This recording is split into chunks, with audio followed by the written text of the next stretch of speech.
Alors moi, ça, c'est ma journée, hein. Enfin non, ma journée, c'est toujours ma journée. Il m'arrive toujours un truc, c'est pas possible, tu sais, tu préfères rester à la maison.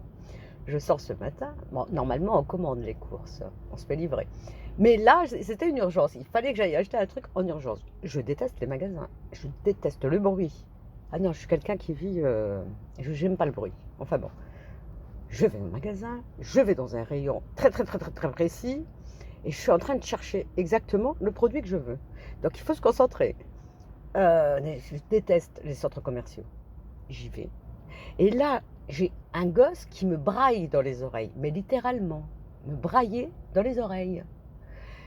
Je dirais il y a 1 minute, 2 minutes, 3 minutes, tu sais, quand tu entends waouh, waouh, mais tu vois, mais c'est pas un bruit de bébé. Tu sais que cet enfant, il doit avoir 5, 6 ans. Je ne me retourne pas tout de suite.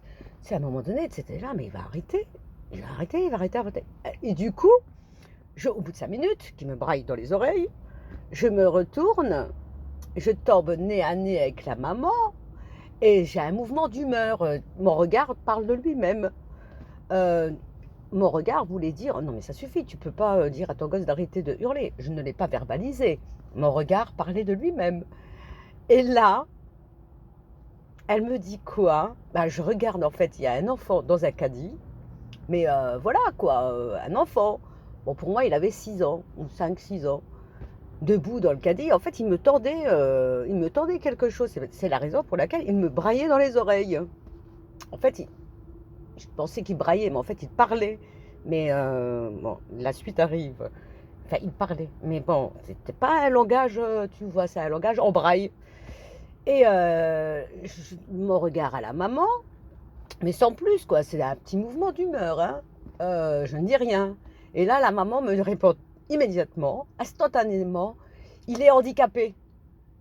Moi, moment de pause, je le regarde, je la regarde, je le regarde, je la regarde. Je dis, bon, on n'a pas la pression. Elle me dit, oui, justement, tout le monde est comme vous, voilà, parce qu'il fait du bruit, parce qu'il est handicapé. Et là, dans ma tête, je suis en train de me dire, oui, mais enfin bon, qu'il soit handicapé ou pas, il est obligé de me brailler dans les oreilles. Je ne dis toujours rien. Et là, elle me dit, je lui dis, bah écoutez, je vous présente mes excuses, on n'est pas censé savoir, mais enfin bon, quand même, il braille, quoi.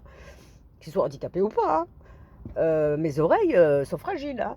Et je lui dis, bon, je me présente mes excuses. Je lui fais, bah écoutez, ça se voit pas du tout qu'il est handicapé. Il est handicapé de quoi? Et elle me dit, oui, c'est un handicap invisible. Je lui dis, mais il a quel âge?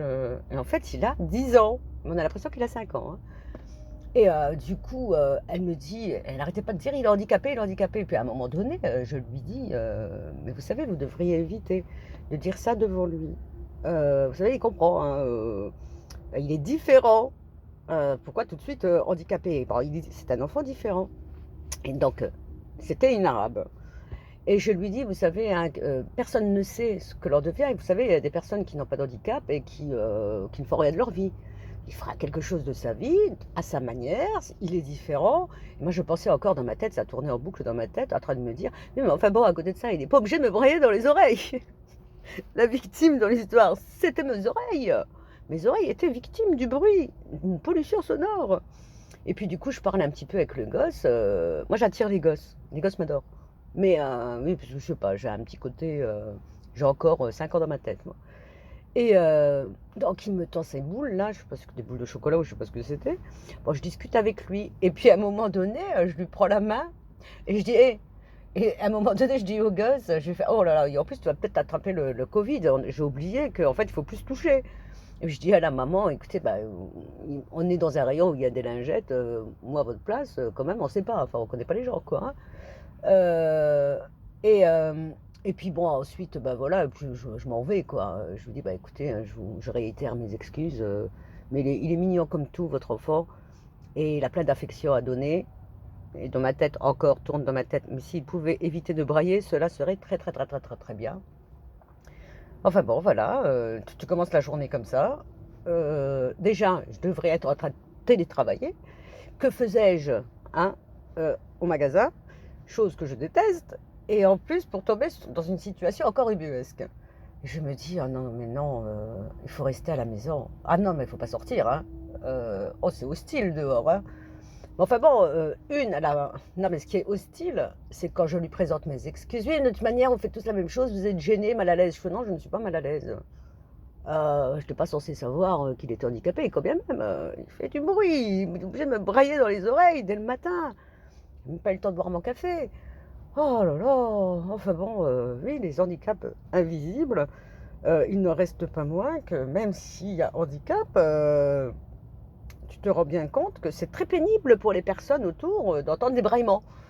Voilà, et après je pensais dans ma tête quand je suis sortie, je suis partie à la caisse, j'arrête de penser dans ma tête: «Et elle, est-ce qu'elle connaît mon handicap invisible? Oui, je ne supporte pas le bruit, ça va, je déteste ça, je peux pas, mes oreilles ne supportent pas». En fait, je supporte pas les quand on braille, mais surtout les pleurs de bébé, je ne supporte pas. Parce que ma fille a fait ses nuits, tenez-vous bien, à 18 mois. Donc pendant 18 mois, elle s'est réveillée toutes les heures, en hurlant. Donc bon, voilà, disons que les cris de bébé, je ne supporte plus ça. Mais là, ça braillait, j'avais bien compris que ça n'était pas un bébé. Je pensais qu'il avait 4 5 ans, oui, ben, il en a 10. Et c'est vrai que c'est assez désagréable, mais enfin bon, après, on n'est pas censé savoir, hein. Hein?